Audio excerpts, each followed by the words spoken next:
Mateo, publicano, ¿no? La serie. Mateo 11, y vamos a leer del verso, fíjate, Mateo 11, del verso 1 al 3. Estos son los discípulos de Juan el Bautista haciendo una pregunta de parte de Juan a Jesús: ¿realmente eres el Mesías, aquel que había de venir? Bueno, aquí entendemos, en el capítulo 11 vamos a ver que aquí ya empieza un poco la duda. ¿Por qué? Porque Juan el Bautista ahorita está encarcelado. Acuérdate que Juan el Bautista está encarcelado. ¿Por qué? Porque Herodes, la hija de Herodes, a través de su esposa, pidió la cabeza de Juan el Bautista, ¿no? Y lo encarcelaron y todo primero, ¿sí? O sea, Juan el Bautista ya era como un torturo, ¿no? Para los judíos. ¿Por qué? Porque estaba aquí predicando el evangelio, ¿no? Acuérdate que Juan el Bautista es un tipo de Elías, ¿no? Malaquías 4:1 nos dice que vendría el profeta Elías, ¿no? Y que se vestiría de pelo de camello y de cinto y todo. Entonces, Juan el Bautista, por su forma de ser, está anunciando el evangelio. Juan el Bautista no era un hombre así que, digamos tú, un hombre que se vistiera como la realeza y todo, era todo lo contrario, ¿no? O sea, Juan el Bautista era un hombre que predicaba el evangelio, pero era un hombre humilde, ¿no? Era un hombre que se iba al desierto y hacía ahí ayuno, buscaba al Señor y todo. Era un hombre que era consagrado a Dios, ¿no? Pero también era un hombre que primero estaba anunciando, ¿no?, el camino. Acuérdate que Juan el Bautista también es el último profeta y también es el último sacerdote de la tribu de Leví, ¿no? Podría ser. ¿Por qué? Porque a través de Lucas capítulo 1 nos lo dice, ¿no? Lucas nos lo dice, ¿no? Que iban a ser a través del último sacerdote, Zacarías. Zacarías era sacerdote y fue el último que nació, fue Juan el Bautista, ¿no? En el capítulo 1 a través de Elizabeth. Acuérdate que cuando Zacarías tiene esa visión del ángel y le dice que iba a nacer a través de él un hijo y todo, sí, pero él no le creyó y quedó mudo. Quedó enmudecido, ¿no? Quedó enmudecido y todo, y entonces cuando queda mudo es porque... ¿Por qué? Porque no creyó, ¿no?, el anuncio del ángel, que iba a ser, porque Elizabeth era una mujer estéril, ¿no? Iba a ser un nacimiento también a través del ángel, ¿sí me entiendes? Iba a concebir ella un milagro de Dios. Entonces fue el último levita y el último sacerdote, y es quien anuncia también. Juan el Bautista fue profetizado a través de Isaías, ¿no? Acuérdate que Isaías lo profetizó, es la voz que clama en el desierto, ¿no? Enderecen sus celdas. Y anunciaba el camino de Jesucristo. Juan el Bautista lo anunció y dijo que era el Cordero de Dios que quita el pecado del mundo. Pero cuando Juan el Bautista también está mencionando a Jesús al principio y está diciendo que es el Cordero de Dios, que quita el pecado del mundo, y no era digno de desatarle las agujetas de su calzado y todo porque él era el mayor, sí, si no solamente lo anunciaba. Pero después, en esta situación, Juan el Bautista, ¿qué hace, no? Juan el Bautista ya está en esta situación, encarcelado, y ahora Juan el Bautista lo que está viendo, ¿qué es? Un hombre encarcelado, ¿sí? O sea, él mismo encarcelado, pero también está viendo que si realmente que Jesús sí era el Mesías, ¿no? Y que si Jesús era el libertador. Un hombre que primero anuncia el camino y que anuncia a Cristo, pero después ahora está teniendo un poco de duda. ¿Por qué? ¿Por qué está teniendo duda? ¿Por qué? Porque él pensaba que los iba a quitar también, como todos los judíos, de la opresión romana, ¿no? Él pensaba eso también, muchos dicen así, ¿no? Que tal vez él iba a quitar a Israel de la opresión romana y que los iba a libertar al momento, y también estaba teniendo inseguridad porque él estaba siendo encarcelado y todo, ¿no? O sea, aquí puedes ver que el profeta ahora encarcelado, y pues no sabe que va a ir a la muerte, ¿sí? Ahora está dudando, ¿no?, de Cristo, ¿no? O sea, a pesar de ver sus milagros y todo, ¿no? O sea, y a pesar de anunciarlo, ahora él ya duda, ¿sí? Fíjate, vamos a leer del verso 1 al 3. Dice: cuando Jesús terminó de dar instrucciones a sus 12 discípulos, aquí sus 12 discípulos de Jesucristo estaban, y dice, y se fue de allí a enseñar y a predicar en las ciudades de ellos. Por lo regular Jesús en esta parte se va a predicar a Galilea, a todo Galilea, ¿vale? Y dice, y al oír Juan en la cárcel los hechos de Cristo, le envió 2 de sus discípulos. Juan el Bautista tenía sus propios discípulos, para preguntarle, ¿eres tú aquel que había de venir o esperamos a otro? Ve la duda, ¿no?, de la respuesta de Juan. He aquí esperamos. O sea, Juan ahora ya está dudando de Cristo. Y esto puede ser muy similar a veces a nosotros, ¿no?, como hombres, ¿no? ¿Por qué? Porque a veces Juan el Bautista anunciaba, ¿no? Sí, Juan el Bautista anunciaba a Jesús, lo estaba anunciando en ese momento, desde antes, ¿no? El Cordero de Dios que quita el pecado del mundo. El que viene delante de mí, no soy digno de desatar el calzado, pero ahora está dudando, ¿por qué? Porque está siendo perseguido, ¿sí? Y está en la cárcel, ¿no? Ahora Juan el Bautista duda. Fíjate, a causa del encarcelamiento de Juan, sus discípulos preguntan si era el que esperaba. Fíjate, dice, cuando Juan estuvo preso ya dudaba, cuando estamos en pruebas o en problemas, también como hombres dudamos. Juan el Bautista aquí estaba siendo perseguido y estaba siendo encarcelado, estaba dudando. Nosotros también a veces como hombres, cuando viene la aflicción, la prueba, a veces también dudamos, ¿no? Pero por eso la Biblia dice, cimentaos y arraigaos en la fe. Colosenses 2:7. Tenemos que cimentarnos y arraigarnos en la fe. No que Juan el Bautista realmente no creyera en Cristo, ¿no? ¿Sí me entiendes? Pero estaba dudando. ¿Por qué? Porque él estaba siendo encarcelado. Fíjate, Juan el Bautista quería que sus discípulos constataran realmente de Jesús, pero también Juan el Bautista duda, aunque en Juan 1:29 lo mencionó como el Cordero, ¿ves? Él pensaba que Jesús iba a libertar a Israel de la opresión romana, o al menos de su liberación por medio de los judíos, ¿no? O sea, él eso era lo que pensaba, ¿no? Que realmente Jesucristo, y como todos los judíos, ¿qué imaginaban? Un Mesías. Y a pesar de que todos los profetas profetizan acerca de Jesucristo, todos, no hay ningún profeta que no profetice acerca de Jesucristo, ¿sí? ¿Qué era lo que esperaban los judíos? ¿Y qué estaba esperando ahí en ese momento tal vez Juan el Bautista? Que lo libertara, ¿no? Que lo sacara de la cárcel, ¿no? Y fíjate, pero ve la respuesta ahora de Jesús, ve cuál es la respuesta de Jesús, ve el verso 4 al 6, fíjate. Respondiendo Jesús le dijo, id y haced saber a Juan las cosas que oís y veis. Los ciegos ven, los cojos andan, los leprosos son limpiados, los sordos oyen, los muertos son resucitados, y los pobres es anunciado el Evangelio. Y bienaventurado es el que no halle tropiezo en mí. Fíjate ahora cuál fue la respuesta de Jesucristo. Haciendo una profecía, fíjate, dile a Juan que la profecía acerca del Mesías se está cumpliendo. Todos los profetas, ¿no?, lo anunciaron, ¿no? Y uno de ellos es Lucas 61:1. Vean Lucas, capítulo 61, verso 1. Y esto lo dijo el mismo Jesucristo cuando estaba leyendo el rollo en Lucas 4:18. Vean Lucas 61:1. Vean lo que dice. Isaías, perdón. Isaías 61, verso 1, y esto lo dice Lucas 4:18. Fíjate, el Espíritu de Jehová el Señor está sobre mí, porque me ungió Jehová. Me ha enviado a predicar buenas nuevas a los abatidos. ¿Qué está haciendo Jesucristo? Anunciando el Evangelio. ¿Y cuáles son los abatidos, no? ¿Qué había en Israel? Había pecado, había inmundicia. ¿Por qué? Porque habían desechado la ley, había enfermedad, ¿no? ¿Y qué estaba haciendo Jesús? Haciendo que los cojos anduvieran, que los ciegos vieran y que los leprosos fueran limpiados, ¿no?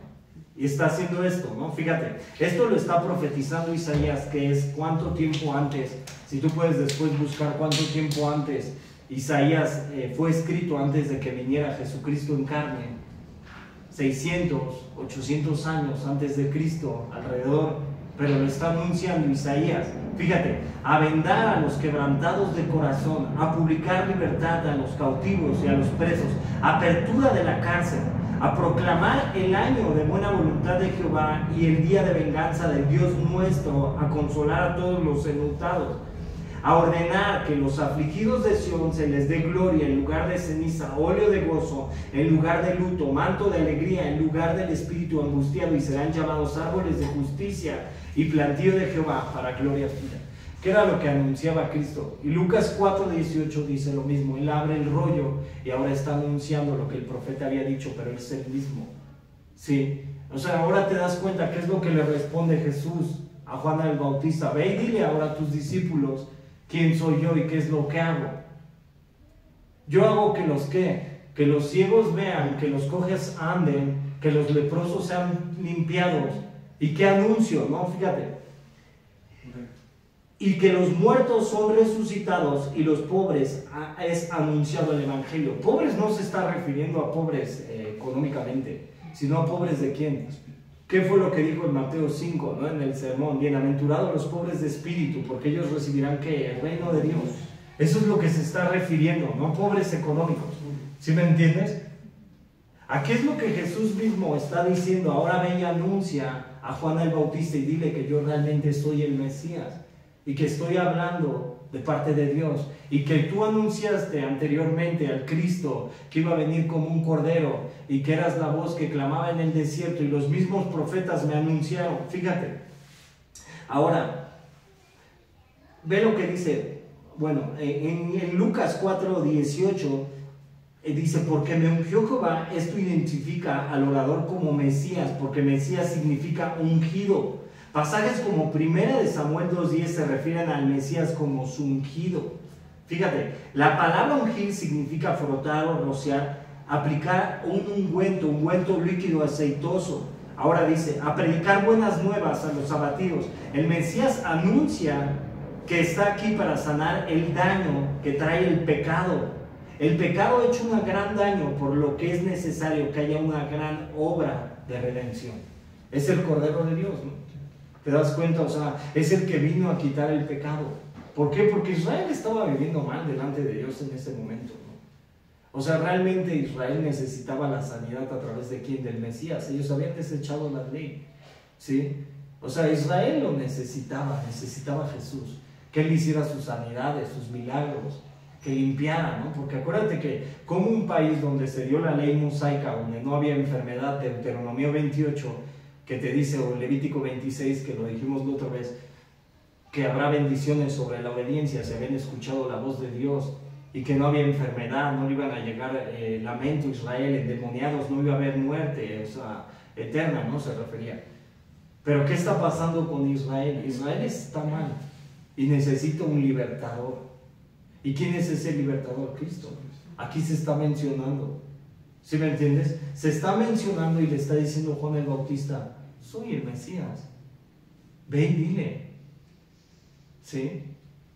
Es el verdadero. Fíjate, ¿cuál era el motivo de la enfermedad de Israel y del pecado? Que había desechado la ley, que dejaron a Dios. Fíjate, Jesús también estaba dando una prueba de lo que sería el milenio en la tierra, si creemos en él. Vea Isaías 35, 1-10.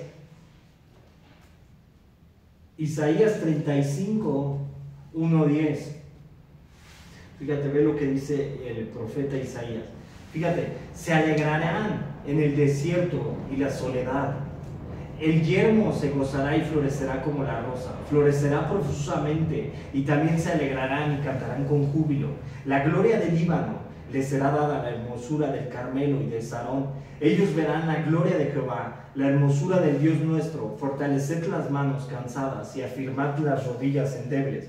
Decid a los de corazón apocado, esforzaos, no temáis. He aquí que vuestro Dios viene con retribución, con pago. Dios mismo vendrá y os salvará. Entonces los ojos de los ciegos serán abiertos y los oídos de los sordos se abrirán. Entonces el cojo saltará como un ciervo y cantará la lengua del mudo, porque aguas serán cavadas en el desierto y torrentes en la soledad. En el lugar seco se convertirá en estanque y el sequedal en manaderos de aguas. En las moradas de chacales, en su guarida, será lugar de cañas y juncos, y habrá allí calzada, camino, y serán llamados camino de santidad. No pasará inmundo por él, sino que él mismo estará con ellos. El que anduviere en este camino, por torpe que sea, no se extraviará. No habrá allí león ni fiera subirá por él, ni allí se hallará para que caminen los redimidos. Y los redimidos de Jehová volverán y vendrá nación con alegría y gozo perpetuo. Será sobre sus cabezas y tendrán gozo y alegría y huirán la tristeza y el gemido. Jesús era la libertad para Israel realmente. Y es la libertad para la humanidad. Es el que iba a quitar el pecado de la humanidad. Juan el Bautista después se va a mencionar como, Jesús lo va a mencionar como el más pequeño en el reino de los cielos. Así es como lo menciona, ¿no? A Juan el Bautista, que es el más pequeño en el reino de los cielos. ¿Por qué? Porque Juan el Bautista no nace bajo el nuevo pacto. El nuevo pacto, ¿cuál es? A través de la sangre de Cristo. Y ese es el nuevo pacto, ¿sí me entiendes? Pero realmente no es anunciado como el nuevo pacto. Fíjate, ¿qué es lo que hace el pecado en la vida del hombre? ¿Qué es lo que hace? ¿El pecado qué hace en la vida del hombre? Es una pregunta. ¿El pecado qué hace? Destruye, enferma, oprime. Y el pecado, si tú lo ves, hace más cosas. ¿Causa qué? Pobreza. Pero pobreza no económica solamente, sino pobreza espiritual. Y tú puedes ver personas que son muy ricas económicamente, ¿no? Yo hablaba con un amigo, ¿no?, el día viernes, y que trabajaba con una persona que tiene economía y que le heredaron muchos bienes y que tiene casas en varias partes del mundo y todo, ¿no? Y que a ellos mismos como empleados les daba una despensa de 15,000 pesos y que decía que les regalaba pantallas a cada uno y que les daba muchas cosas, ¿no? Y todo material, y que ayudaba a su familia, a sus sobrinos y todo. Pero realmente vivían apartados de Dios, ¿no? Porque decía que después hacían unas fiestas desenfrenadas, ¿no? Y puede haber economía, ¿no? Porque eso no tiene nada que ver, ¿no? Puede haber economía en los lugares, puede haber bienes, lujos, gloria, pero no está Cristo, ¿no? Hay alcoholismo, hay drogadicción, hay vacíos. Eso es lo que hace realmente el pecado. El pecado causa pobreza espiritual. El pecado oprime, el pecado destruye. Y el día de ayer también platicaba con otro joven, ¿no? Y me decías que me poncharon la llanta de la moto. Y yo le decía, la envidia, porque tal vez decía, es que fue uno que yo conozco, y le digo, la envidia, y tú lo puedes leer en Santiago, la envidia, los celos, ¿de dónde provienen? De lo diabólico.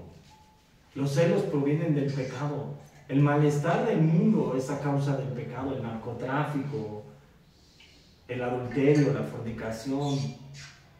Todo el pecado proviene a causa de la caída. Y este mundo solamente es redimido a través de ¿quién? De Jesús. Entonces tú puedes ver que Jesucristo vino, ¿para qué? Para ayudar a los quebrantados. ¿Sí me entiendes?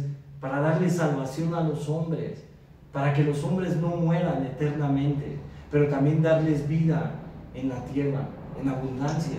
Sí, eso era lo que estaba haciendo Jesús. Estaba mostrando la mano de Dios, sanando a los enfermos, libertando a los oprimidos, limpiando a los leprosos. La lepra era un tipo de pecado y solamente lo podía hacer en la tierra. Y eso es lo que puede hacer Jesús en nuestras vidas, cuando nosotros también como creyentes te entregas más a Cristo. Tal vez Pablo lo dijo, ¿no? Pablo lo dijo en Filipenses 3, yo no prosigo haberlo alcanzado todo, ¿no? No estimo haberlo alcanzado todo, ¿no? O sea, sabía Pablo que él era un hombre pecador, que se equivocaba, que de repente fallaba. Sí, tal vez Pablo a lo mejor luego tenía errores, como todos los hombres. Todos los creyentes, hasta el más ungido que veas, tiene errores, tiene pecado. Pero decía, prosigo en el blanco. ¿Cuál era proseguir en el blanco? Seguía a Cristo y no lo dejaba. En la mañana estaba leyendo el devocional en el Salmo 19. Y el Salmo 19 te dice así, ¿no? Que la ley de Jehová es perfecta. Y sí, la ley de Jehová es perfecta. Porque no hay otra ley mejor que la de Dios.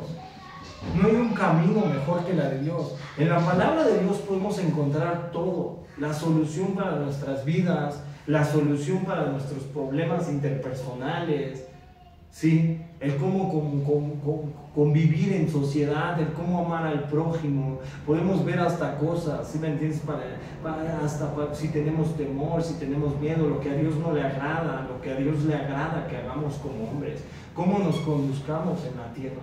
Y la ley de Jehová es perfecta. Y dice la Biblia que alumbra el corazón, que alumbra los ojos, que alegra el corazón, que da entendimiento. Y eso es lo que hace. Ahora Jesucristo es esa ley que desciende del cielo, ¿no? Y que habita entre los hombres y se está mostrando a los judíos. Y es el Mesías, ¿sí? Que vino a darle a salvación no solamente a Israel, sino a la humanidad. Y eso es lo importante que debemos de entender del Evangelio. Sí, la palabra de Dios es perfecta. La palabra de Dios es como una espada, ¿no? De doble filo que penetra hasta las coyunturas, que discierne los pensamientos de las intenciones del corazón. Y la palabra de Dios te puede ayudar en muchas cosas. Pero la palabra de Dios también, cuando tú recibes a Jesús en tu corazón, hay una cosa. Cuando Juan el Bautista estaba en la cárcel, estaba siendo ¿qué? Torturado a lo mejor. Y Juan el Bautista estaba con temor y con miedo. Tal vez la Biblia no nos dice. Pero Juan el Bautista tenía la salvación porque había creído en Cristo. y lo había anunciado. Y esa es la importancia del Evangelio. Cuando nosotros recibimos realmente al Señor en nuestro corazón, somos salvos y tenemos vida eterna. Y a veces los hombres nos preocupamos por las cosas terrenales, nos preocupamos por el vivir en el momento, y nos preocupan muchas cosas a veces como hombres. ¿Por qué? Porque vivimos en la tierra.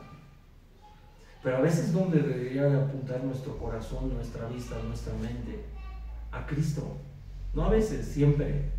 Deberíamos de seguir más a Jesús y confiar más en Él y menos en nosotros mismos y obedecerlo más, y cada día tratar de pedirle al Señor: ayúdame a alcanzar la estatura del varón perfecto, ayúdame a ser a tu imagen, a revestirme de ese nuevo hombre, a que realmente te ame por sobre todas las cosas, y saber que este mundo es caído, pero en todo este mundo caído la iglesia debe de ser la luz y la sal de la tierra, porque la luz resplandece en medio de las tinieblas. Fíjate, ver del verso 7 al 15, ver el verso 7 al 15. Dice: mientras ellos se iban, comenzó Jesús a decirle de Juan a la gente: ¿qué saliste a ver al desierto? O sea, le está preguntando a la gente que fue a ver a Juan el Bautista: ¿qué saliste a ver al desierto? ¿Una caña sacudida por el viento? ¿O qué saliste a ver? ¿A un hombre cubierto de vestiduras delicadas? ¿Cómo era Juan el Bautista? Se vestía de pieles de camellos, era como Elías. Fíjate, he aquí los que llevan vestiduras delicadas, en la casa de los reyes están. ¿Pero qué saliste a ver? A un profeta. Si os digo, y más que profeta, ¿por qué este de quien está escrito: he aquí yo envío mi mensajero delante de tu faz? Isaías lo dice: el cual prepara tu camino delante de ti. De cierto os digo, entre los que nacen de mujer no se ha levantado otro mayor que Juan el Bautista, pero el más pequeño en el reino de los cielos mayor es que él. Lo que Jesucristo está diciendo aquí, que Juan el Bautista no ha estado bajo el nuevo pacto. Jeremías anuncia ese pacto, y el autor de los Hebreos nos lo vuelve a decir, que es el mediador de un nuevo pacto. Y Jeremías dijo que ahora él establecerá sus leyes en sus mentes y en sus corazones, y es un nuevo pacto, porque el viejo pacto, a través de la ley mosaica y a través de lo que se da en el Sinaí, a través de la circuncisión, queda abrogado. ¿Cuándo? A través de Cristo. Cristo es el autor del nuevo pacto, es lo que nos dice el autor de los Hebreos en el capítulo 8. Así es lo que nos dice, es mediador de un nuevo pacto. ¿Cómo? A través de la sangre que es derramada. Entonces, por eso dice que Él es mayor. Él es el menor en el reino de los cielos, porque no entra bajo el nuevo pacto, sino atrás de Él pues hay muchos. ¿Sí me entiendes? Y Él es menor, pero está anunciando a quién, al autor del nuevo pacto, pero no entra bajo el nuevo pacto. Fíjate, sigue el verso 12. Dice: desde los días de Juan el Bautista hasta ahora el reino de los cielos sufre violencia y los violentos lo arrebatan. Cuando Jesucristo se está recibiendo, desde los días de Juan el Bautista hasta ahora el reino de los cielos sufre violencia y los violentos lo arrebatan, se está mencionando porque la guerra espiritual. Se está mencionando eso. ¿Sí me entiendes? A través de la guerra espiritual que no se puede ver. O sea, así como la iglesia está predicando el Evangelio, ¿sí me entiendes? Así en ese momento también pues obviamente se va a levantar, ¿no? ¿Y quién ensegue? ¿Qué es lo que dice 2 Corintios 4:4? Dice que el Dios de este siglo ha enceguecido el entendimiento de los gentiles. ¿Para qué? Para que no resplandezca la luz de la verdad en sus corazones y crean en la mentira. ¿Sí? Eso es a lo que se está refiriendo, por eso sufre violencia. ¿Sí? Ahora, el verso 13 dice: porque todos los profetas y la ley profetizaron hasta Juan, y si queréis recibirlo, él es aquel, Elías, que había de venir. Malaquías 4:1 nos dijo, ¿no? Y esto va a apuntar que también en algún tiempo Elías va a venir. ¿Cuándo? A través de los dos testigos. Muchos dicen que los dos testigos en Apocalipsis 11, uno representa a Elías y otro representa a Moisés. ¿Por qué? Porque uno tiene poder para cerrar el cielo y que no caiga lluvia, y otro tiene poder para convertir las aguas en sangre. Cuando tú lees Apocalipsis capítulo 11, ahí puedes ver los dos testigos y el olivo, y uno va a representar también a Elías. Fíjate, y el verso 15 dice: El que tiene oídos para oír, oiga. Fíjate, Jesús les recordó que Juan era un heraldo del Mesías. ¿Qué es un heraldo? Es alguien que anuncia, ¿no? Alguien que está informando. Escogido por Dios, los profetas dijeron, ¿no? Que era la voz que clamaba en el desierto. Fíjate, y no alguien que complace al hombre a sí mismo. En realidad, él era más que profeta, porque él mismo tenía el ministerio de servir como el heraldo del Mesías. Por eso fue el más grande de los profetas. Y el hombre más grande entre los que nacen de mujer no se ha levantado otro mayor que Juan el Bautista, porque fue el último profeta que está anunciando y que está viendo a Cristo ya en la tierra. Sí, por eso es el mayor de los profetas, pero el menor en el reino de los cielos, porque no está bajo el nuevo pacto.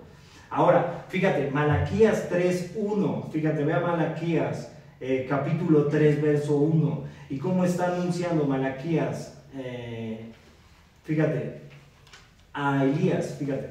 He aquí yo envío mi mensajero, el cual prepara el camino delante de mí, y vendrá súbitamente a su templo el Señor, a quien vosotros buscáis, y el ángel del pacto, a quien deseáis.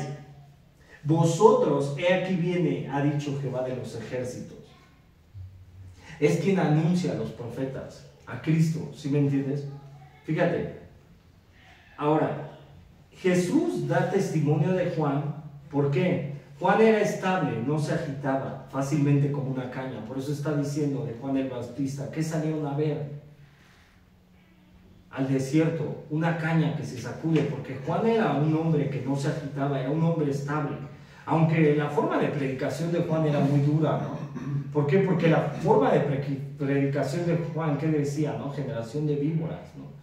No van a huir de la ira venidera, ¿no? Y predicaba el evangelio. Y tú ves la forma de predicación de Juan. Y yo creo que aquí en la tierra a veces faltan Juan los bautistas, ¿no? ¿Por qué? Porque a veces todos queremos hablar con amor, ¿no? Y puro amor, y puro amor. Y Juan el Bautista sí hablaba del arrepentimiento. Y era uno de los que más. Pero aquí lo está diciendo Jesús, que no era una caña que se sacudía fácilmente en estos versos. Fíjate, Juan era sobrio en que vivía una vida disciplinada, no estaba enamorado de los lujos. Por eso Jesús dijo, no se está vistiendo como, ¿qué vinieron a ver? Alguien que se viste como los reyes están en el palacio, ¿sí? Fíjate, o comodidades de este mundo. Juan era un siervo, un profeta de Dios, y Juan fue enviado como un mensajero especial del Señor. Juan era especial, ya que era considerado uno de los más grandes bajo el nuevo pacto. Fíjate, y Juan era segundo incluso, al menos en el reino bajo el nuevo pacto. Aunque Juan el Bautista no vivió bajo el nuevo pacto, ¿sí me entiendes? En el reino de los cielos. ¿Por qué? Porque no estuvo después de la crucifixión de Cristo, como lo fue tal vez el apóstol Pablo, ¿no? En ese momento. Fíjate, ahora, el más pequeño en el reino de los cielos, esto ya lo habíamos dicho, a pesar de que Juan era grande, no fue nacido de nuevo bajo el nuevo pacto, ¿ves? Él no fue nacido bajo el nuevo pacto. Y cuando dice, el reino de los cielos sufre violencia, la referencia de Jesús hacia la violencia se refiere a la intensidad de la guerra espiritual alrededor del ministerio de Jesús y en su heraldo, y también a la intensidad requerida para perseverar en Dios y en su reino, ¿ves? O sea, hay una guerra espiritual cuando Jesucristo predicaba, y aún en la fecha, ¿no? Tú puedes ver una guerra espiritual, ¿no? Cuando tú estás predicando el evangelio, ¿no? Y cuando tú estás predicando el evangelio y cuando tú estás cada vez acercándote más a Dios, ¿qué es lo que pasa?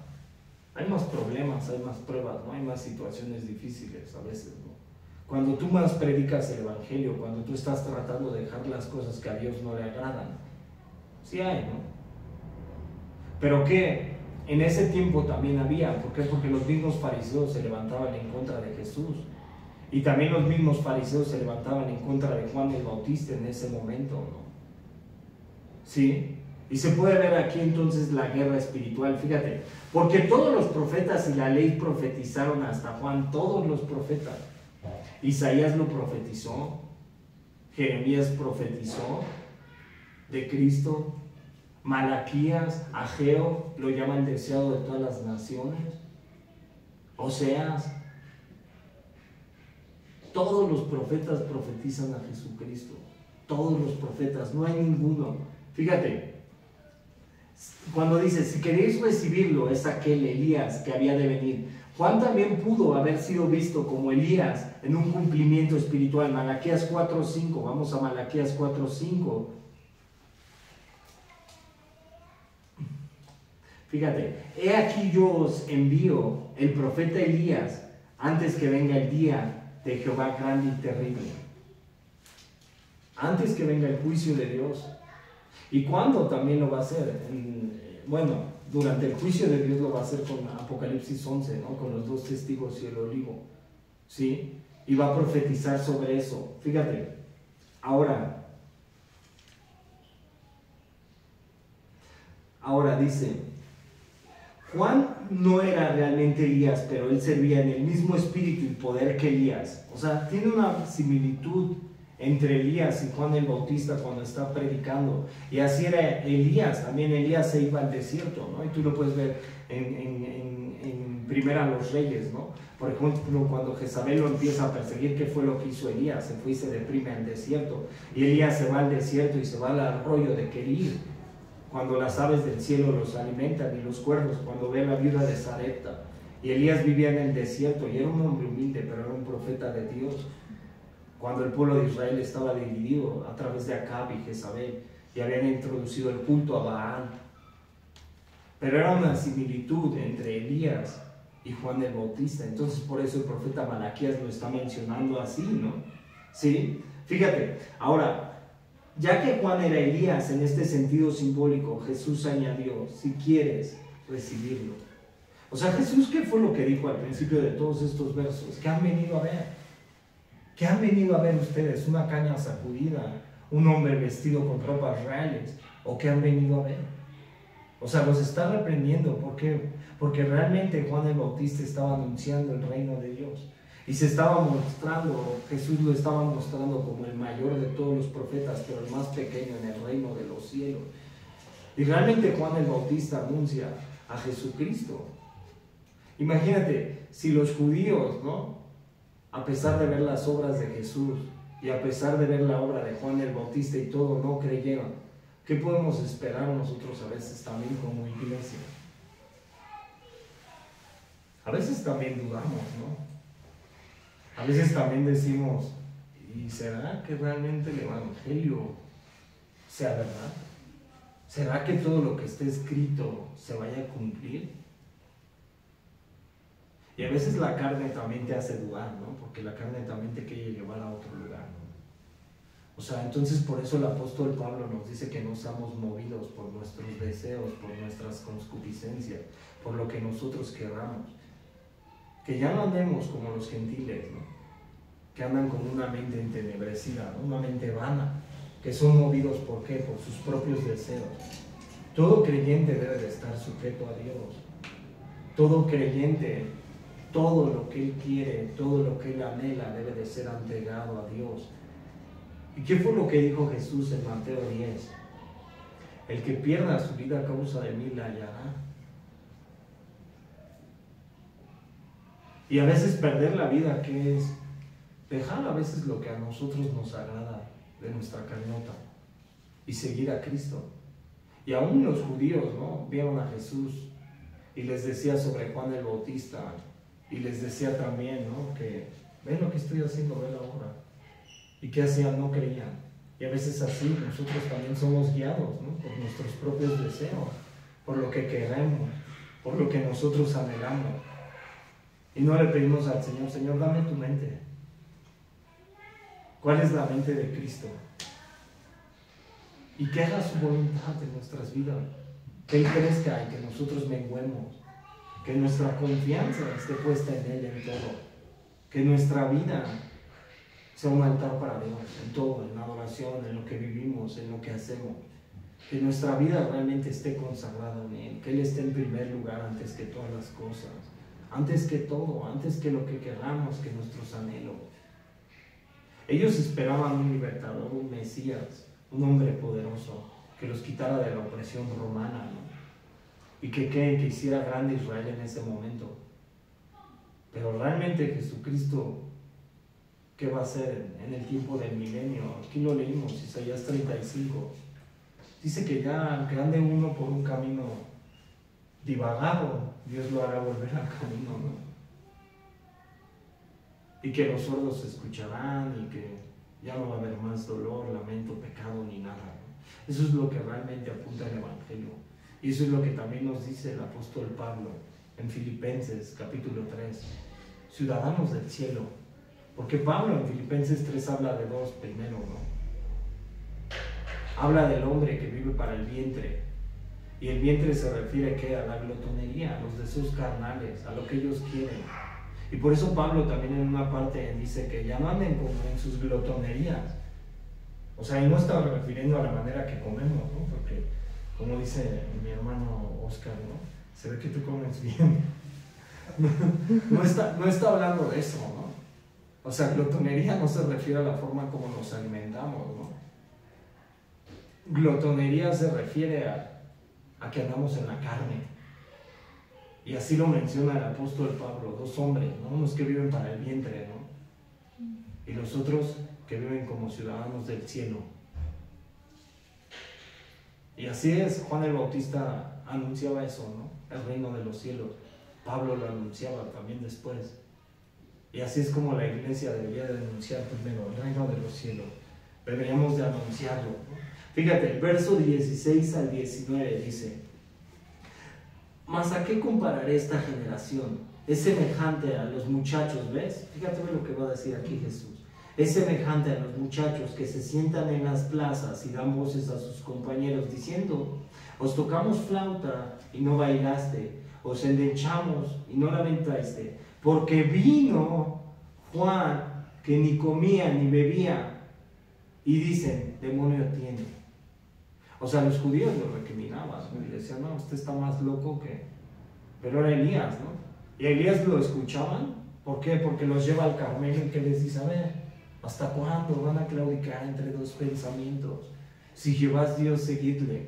Si Baal es Dios, seguidle. ¿Desde cuándo andan en su idolatría? Bueno, desde el desierto, la Biblia dice, ¿no? Por eso dice que los padres comieron las uvas agrias. Sí, porque ellos eran llamados la vid, la viña. Entonces Isaías el profeta, en Isaías 5 nos dice sobre eso. Dice: tenía una viña, pero dio uvas silvestres. Y yo quería que diera buen fruto, porque Dios se les anuncia todo el tiempo. Pero ¿qué hacen? Desechan a Dios. Un pueblo necio, un pueblo terco. Entonces por eso Jesús le está diciendo: son como los jóvenes que andan, están escuchando la flauta, no bailan. ¿Y qué dijeron? Vino Juan el Bautista, anuncia el camino del mensajero Jesucristo. ¿Y qué dice? Este tiene un demonio, este no es. ¿Por qué Dios anuncia primero a Israel? Él lo dijo en Mateo 10, la vez pasada que leímos. Primero ve y anuncia a quienes, a las ovejas perdidas de mi pueblo, a la casa de Israel. Y así lo dijo un profeta también. Tenía que anunciarse el evangelio primero a Israel, porque ahí empezó todo, ahí es el origen, es la tierra gloriosa. Sí, fíjate, y dice así entonces, y el 19 dice: y vino el Hijo del Hombre. Acuérdate que el Hijo del Hombre significa el Hijo de Adán, es lo que significa, que come y bebe, y dice: he aquí un hombre comilón y bebedor de vino, amigo de quienes. Acuérdate que los judíos llevaban la ley, eran... ¿Qué les dijo Jesús? ¿Por qué miras, fariseo hipócrita? ¿No? Diezmas la menta y el comino, ¿no? ¿Y cómo están, no? Por fuera están hermosos, pero por dentro ¿cómo son? Como un sepulcro blanqueado, lleno de podredumbre. O sea, Jesús los confrontaba a los fariseos. Pero tú también aquí puedes ver cómo está diciendo Jesús: he aquí un hombre comilón y bebedor, amigo de publicanos y de pecadores. ¿Qué hacía Simón el fariseo cuando él fue y se sentó a la mesa? ¿Y qué empezaron a decir? Judas también: oye, ¿cómo derramas un perfume costoso? ¿Cómo esta mujer derrama? Esto se lo hubiéramos podido dar a los pobres. Y Simón el fariseo, ¿cómo lo ve, no? Comiendo en la mesa, ¿no? ¿Y qué dice? ¿Por qué te sientas con publicanos y con pecadores? Y Jesús, ¿qué dijo? El reino de los cielos ha sido para llamar a quienes, a los enfermos, a los pecadores, no he venido a llamar a justos. Pero fíjate, y dice, pero la sabiduría es justificada por sus hijos. Fíjate, Jesús era amigo de pecadores. Lucas 5:32 te lo dice, he venido a llamar a pecadores y no justos al arrepentimiento. Y eso es lo que hacía Jesús cuando está diciendo que vino Él y que es comparado con los jóvenes que están en un lugar, ¿no? Y dice, tocamos flauta y no bailaste, echamos y no lamentaste. Es porque fue anunciado desde antes. Juan el Bautista anunciaba desde antes. ¿A quién? Al Cristo. Pero viene uno detrás de mí que no soy digno de desatar el correo de su calzada. Porque lo estaba mencionando como el Mesías. Y estaba profetizando, el último profeta. Por eso Jesús también le está dando su parte a Juan el Bautista, el mayor de todos los profetas, porque anunció mi camino. ¿Y qué fue lo que hizo Juan el Bautista en el Jordán? Y puso las manos, ¿para qué? Para trasponer los pecados de toda la humanidad y ser crucificado en la cruz. Cuando lo bautiza, como le hacían los sacerdotes. Eso ya lo hemos explicado. Entonces tiene parte en el reino de los cielos, pero también esa parte que Jesús está diciendo, lo rechazaron. Y hablaron mal de Juan el Bautista, y después de él también hablaron mal y lo criticaban. Y decían, este que no es Mesías. Y hasta la fecha, ¿no? O sea, tú hablas con un judío y ¿qué va a decir? No, pues no, están en un error ustedes. Pero realmente necesitan a Jesús, ellos. Y todos los hombres lo necesitamos. O sea, no hay que ser, ¿no? O sea, ya nos fue anunciado el Evangelio, a nosotros también, ¿no? O sea, el autor de los Hebreos en el capítulo 4 te lo dice, así como ellos, también ya fue anunciado el Evangelio, pero ellos no lo recibieron con gozo. A nosotros también nos fue anunciada la buena nueva, recibámoslo con gozo. Pero cuando habla de recibirlo con gozo, también se está refiriendo en una parte de Hebreos 4 sobre la incredulidad de ellos al recibir el Evangelio. Entonces nosotros como creyentes no hay que tener un corazón incrédulo, realmente saber, ¿no? O sea, que realmente toda la Escritura se cumplió y que se va a cumplir. Fíjate, el verso 20 al 24, vamos del verso 20 al 24. Dice, ayes sobre las ciudades impertinentes. Ahora ve lo que va a decir Jesús en estos versos. Entonces comenzó a recomendar a las ciudades en las cuales había hecho muchos de sus milagros, porque no se habían arrepentido, diciendo, ay de ti Corazín, ay de ti Betsaida, porque si en Tiro y en Sidón se hubieran hecho los milagros que han sido hechos en vosotros tiempo, a que se hubieran arrepentido en silicio y en ceniza, porque tanto os digo que en el día del juicio será más tolerable el castigo para Tiro y para Sidón que para vosotros. Y tú Capernaum, que eres levantada hasta el cielo, hasta el Hades serás abatida, porque si en Sodoma se hubieran hecho los milagros que han sido hechos en ti, habían permanecido hasta el día de hoy. Por tanto os digo que en el día del juicio será más tolerable el castigo para la tierra de Sodoma que para ti. ¿Qué es lo que está diciendo aquí Jesús? O sea, les anunció, hizo los milagros, hizo todo, pero lo rechazaron. Y tal vez en el Evangelio tú no ves a Corazín, a Betsaida, ¿no? Pero también Juan, hasta el final, en el último Evangelio de Juan, en el último capítulo, te dice, y muchas más cosas que no están escritas.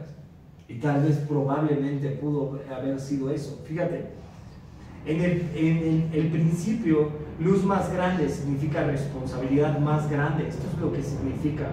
Va a haber una responsabilidad más grande porque ahí hubo milagros, ¿no? Hubo sanidades.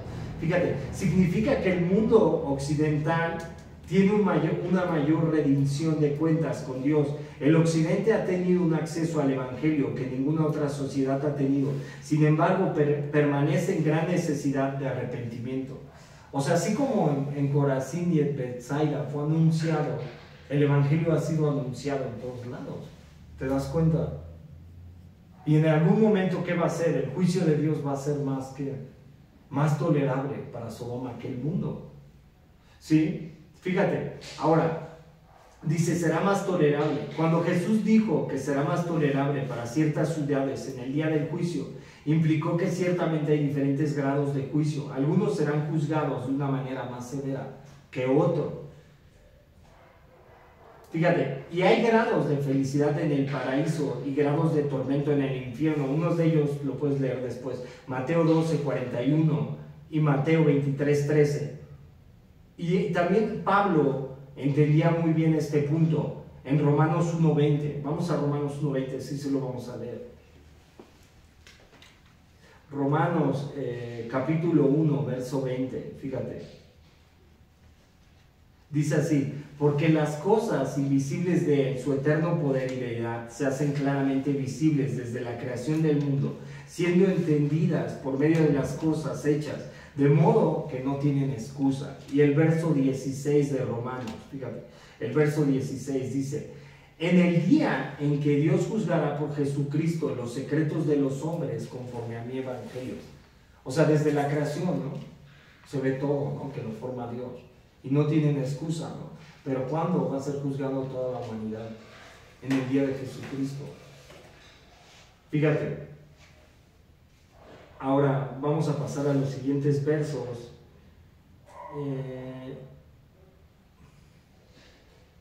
Del verso 25 al 27. Vamos del verso 25 al 27. Dice: en aquel tiempo, respondiendo Jesús dijo: te alabo, Padre, Señor del cielo y de la tierra, porque escondiste estas cosas de los sabios y de los entendidos y las revelaste a los niños. Sí, Padre, porque así te agradó.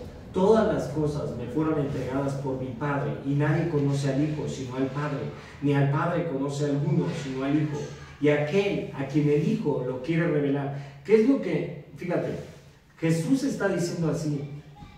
Se siente una fuerte nota en el gozo, en la comunicación de Jesús con su Padre. Las personas de la Trinidad hablan y se comunican entre ellos. En Juan 17, verso 5, Jesús dijo así: Padre, glorifícate como te glorificaste desde que fueran hechas antes todas las cosas, con esa gloria tuya en mí. Fíjate, Jesús tiene una conexión directa con el Padre. Y ahora nosotros como creyentes, Mateo 11:27 da una revelación del Padre con el Hijo. Y a nosotros el apóstol Pablo como creyentes nos dice en 1 Corintios, verso 2 al 9, vea 1 Corintios, porque las cosas son reveladas a todos los hombres. 1 Corintios 2, verso 9 dice: antes bien, como está escrito, cosas que ojo no vio, ni oído oyó, ni han subido en corazón de hombre, son las que Dios ha preparado para los que aman. Pero Dios nos las reveló a nosotros por el Espíritu, porque el Espíritu todo lo escudriña, aún lo profundo de Dios. Porque ¿quién de los hombres sabe las cosas del hombre, sino el Espíritu del hombre que está en él? Así tampoco nadie conoció las cosas de Dios, sino el Espíritu de Dios. ¿Quién nos reveló las cosas? El Espíritu de Dios, ¿no? Entonces por eso Jesucristo está diciendo: Padre, tú te agradas. Fíjate, el verso 27, todas las cosas me fueron entregadas por mi Padre, y nadie las conoce al Hijo, sino el Padre, ni el Padre conoce a alguno, sino el Hijo, y aquel a quien el Hijo lo quiere revelar. ¿Qué es lo que dice Pablo en Efesios capítulo 1?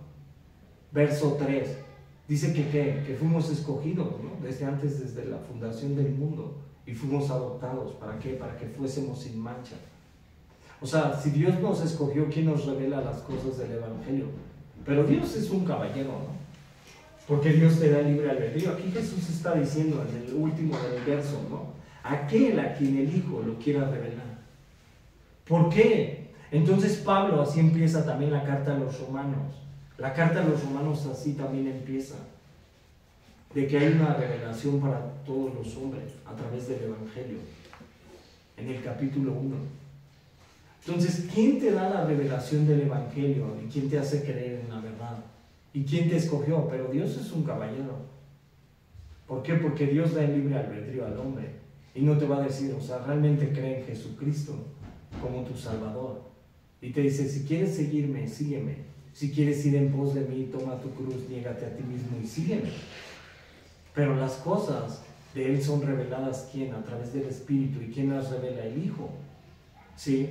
Y se las da a revelar a quien se las quiera revelar. Entonces por eso sabemos parte del Evangelio. Fíjate, Ahora, para terminar, verso 28 al 30. Dice así, dice, venid a mí todos los que están trabajados y cargados, y yo os haré descansar. Llevad mi yugo sobre vosotros y aprended de mí, que soy manso y humilde de corazón, y hallaréis descanso para vuestras almas, porque mi yugo es fácil y ligera mi carga. ¿Qué es lo que está diciendo? Después de haber recibido toda esta parte y haber anunciado a Juan y todo lo que sucedió, al final de cuentas Jesús te dice, ¿no? Hay una invitación de Jesús para que todos los que están cargados, trabajados, y cuando habla de trabajados es por nuestro propio esfuerzo, pero de cargados es cuando otros nos dan cargas, y puede ser hasta laboralmente, ¿no? Ahorita lo hablamos. Cuando alguien te carga, ¿sí? Pero ¿qué te está diciendo Jesús? Vengan a mí todos los que están trabajados, cuando a veces tú, como persona, te impones más, ¿sí? Y cargados, cuando otros te cargan, y yo os haré descansar. Jesús puede hacer descansar al hombre, ¿no? O sea, ¿y cómo lo puede hacer descansar, no? ¿A través de qué? De la palabra. ¿Sí me entiendes? Te puede dar esa paz. Dice que mi paz os dejo y mi paz os doy, y no como el mundo la da. Fíjate, y ahora cuando dice que los yugos, llevad mi yugo sobre vosotros. Acuérdate que el yugo era la parte de los animales, ¿no? De los bueyes, cuando llevaban. Fíjate, y dice así, fíjate, los antiguos judíos comúnmente usaban la idea de yugo para expresar la obligación de uno con Dios. Estaba el yugo del reino, el yugo de la ley, el yugo del mandato, el yugo del arrepentimiento y el yugo de fe, y el yugo general de Dios. En este contexto es fácil ver a Jesús simplificando y diciendo, olvídense de todos los otros yugos, llevad mi yugo sobre vosotros y aprended de mí. Se está refiriendo a esa parte de la ley, pero acuérdate que también los yugos representaban los animales, y era la forma de arar. Y cuando está diciendo que un yugo es ligero, es porque Jesús puede llevar todo, y tú no tienes que cargar nada. Él ya cargó todo en la cruz. ¿Qué es lo que te dice Pedro? En 1 de Pedro 5:7 dice, echando toda vuestra ansiedad sobre el Señor. ¿Y qué te dice Filipenses 4:6 al 7? Te dice el apóstol Pablo, ¿no? Por nada estéis afanosos, por nada. Si no sean conocidas de delante de mí vuestras peticiones, y el Dios de paz nos dará la paz que sobrepasa todo entendimiento y toda barrera. Nosotros no tenemos que cargar nada. Si hay cosas que no están en nuestras manos, que a veces las queremos cargar y que queremos solucionarlas, pero cuando se las entregamos a Él y entregamos ese yugo, el yugo de Él es ligero. ¿Por qué? Porque a veces hay cosas que no están en las manos. Por ejemplo, una de ellas puede ser la economía del país, ¿no? O que un presidente esté gobernando. No están en nuestras manos, están en sus manos. Hay cosas que nosotros como hombres tratamos de repente solucionar, y todo lo tratamos de hacer a nuestras fuerzas. Y a veces, ¿qué tenemos que hacer? Reposar en el Señor, dejar ese descanso en Él. ¿Sabes qué, Señor? Yo tengo esta carga. Yo estoy trabajado, estoy cansado, me siento oprimido. No veo fruto en algunas cosas de mi vida, a veces no veo.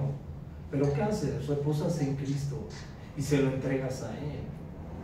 Y le dices, Señor, te entrego esta carga a ti, yo no puedo estar cargando pesos que yo no aguanto. Y el Señor, ¿qué puede hacer? Te puede dar esa paz, te puede dar esa tranquilidad, esa calma. ¿Sí? Fíjate, ahora, dice, cuando dice, y que soy manso y humilde de corazón, ¿cómo se está mostrando Jesucristo también? ¿Y qué es lo que te dice Pablo en Gálatas? En los frutos del Espíritu, que estamos como mansedumbre, ¿no? Y a veces como respondemos también cuando estamos cargados y afligidos, con ira, ¿no? O con estrés, ¿no? Y respondemos duro, ¿no? ¿Y cómo se muestra Jesús, no? Ve, primero deja la carga, descansa en mí, y después aprende que soy manso y humilde, ¿no? O sea, sí, ¿no? O sea, a veces hay cosas que tú dices, ay, Señor, quiero explotar, ¿no? A los cuatro vientos del cielo.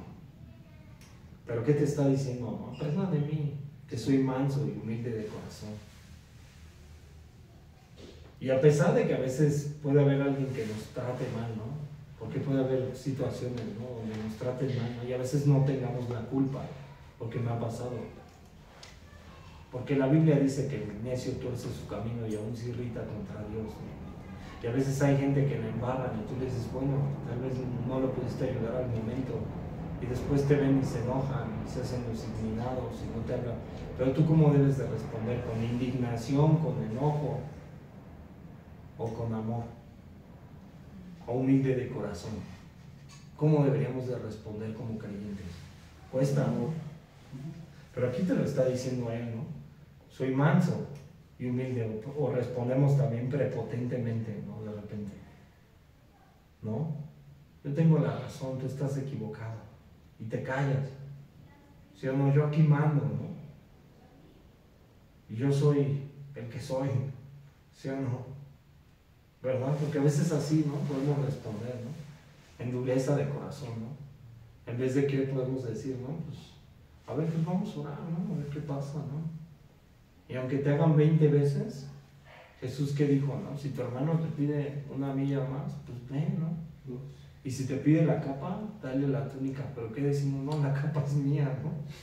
Me costó, ¿sí o no? ¿A poco no soy el único, ¿no? Que me pasa, ¿no? Pero ¿qué te está diciendo Jesús, no? Soy manso y humilde, ¿no? O sea, tú tienes tus cargas, tienes tus problemas, tienes tus yugos, tienes tus aflicciones. Descansa en mí primero y después responde como manso y humilde. Fíjate. Y después dice, ¿no? Dice, y hallaréis descanso para vuestras almas, porque mi yugo es fácil y ligera mi carga. Jesús no puede solucionar nuestras cargas y las puede ver livianas y fáciles. Si cargó la cruz, ¿no? Y fue, y todo, y murió por todos los hombres, ¿no? O sea, una carga que a veces nosotros decimos, no, esto sí no la voy a librar, no voy a poder. ¿A poco él no la puede ver con mis hijos? Yo creo que a veces también pasan las pruebas, ¿no? En nuestras vidas. No todas las pruebas, no todos los... Porque siempre en cristiano estamos diciendo, no, es que puro ataque de Satanás. Y el diablo me ataca y me ataca y me ataca. No, yo creo que a veces Dios permite las pruebas, ¿no? Porque lo permitió con José el soñador. Y si tú lees el libro de José el soñador, o sea, permite la prueba y al final de cuentas, ¿qué hace, no? Tiene un propósito. Pero a veces quiere probar algo en nuestras vidas, ¿no? Nuestro carácter, nuestro temperamento. Y permite las pruebas. No todo es el enemigo. A veces somos nosotros, ¿no? Fíjate, entonces la palabra fácil en el griego es krestos, lo cual puede significar a la medida. En Palestina, yugos de bueyes se hacían de madera, ¿ves? El yugo se ajusta cuidadosamente para que quedaran bien y sin irritar el cuello del animal paciente. El yugo era hecho a la medida para que le quedara perfecto al buey. ¿Ves? En Cristo las cargas son fáciles. Vamos a orar y hasta aquí acabamos, ¿no? Amado Padre, te damos gracias, mi Dios, por este tiempo, Señor. Y pues ayúdanos, Señor, a que, pues a ver, Señor, primeramente así que, pues tú te anunciaste, Señor, a través de Juan, Señor. Tú te anunciaste, Señor. También veniste, redimiste, salvaste, sanaste, Señor. Hiciste todo, mi Dios. Lo sabemos, Señor, lo creemos, Señor. Quite en nosotros también, pues toda incredulidad, Señor. Que no seamos como esos jóvenes, Señor, que tocaban flauta y no bailaban, Señor. Así como tú veniste, Señor, en carne, algún día vas a venir y queremos esperarte, Señor. Igual que el apóstol Pablo dijo, Señor, queremos proseguir en el blanco, Señor. Ayúdanos, Señor, a proseguir en el blanco a pesar de lo que vivamos, de las cargas, de las aflicciones, Señor. Porque hay un descanso en ti, Señor. Desde que tú nos diste la salvación, nos hiciste entrar en el reposo de Dios, Señor. Desde que terminaste la obra, Señor, tú nos diste entrada a tu reposo, Señor. Ayúdame a entenderlo, Señor. Y danos tu gracia a cada uno de los que estamos aquí, Señor. Y si hay aflicción en nuestro corazón, si hay cargas, Señor, ayúdanos a reposar en ti, Señor. Porque hay cosas que nosotros no podemos solucionar, Señor. Pero tú sí, Señor. Y también ayúdanos, Señor, a responder a todo y con todos con un corazón de humildad, de mansedumbre, Señor. A que seamos como tú, Señor, mansos, humildes, Señor. A pesar de que hayan injusticias en nuestra vida, Señor. Que respondamos como creyentes, Señor, porque realmente, Señor, te hemos conocido, te hemos visto, Señor, como Juan te anunciaba, Señor. Hemos visto tu mano, Señor. A que el mundo, Señor, vea la luz, Señor, reflejada en nuestras vidas, Señor. No porque seamos los mejores, Señor. Al contrario, Señor. Somos como los publicanos, los pecadores que tú te sentabas, somos de esos, Señor. Pero sabemos, Señor, que tú has hecho resplandecer la luz de la verdad en nuestros corazones, Señor. Ayúdanos, Señor, a hacer la luz, a hacer la sal, Señor. Y que realmente a veces, aunque nos cueste trabajo, Señor, pues que nos comportemos como tú quieres que nos comportamos, Señor. Danos tu gracia, Señor. Te lo pedimos y te lo rogamos, Señor. En el nombre de Jesús, Padre, oramos. Amén y amén. Amén.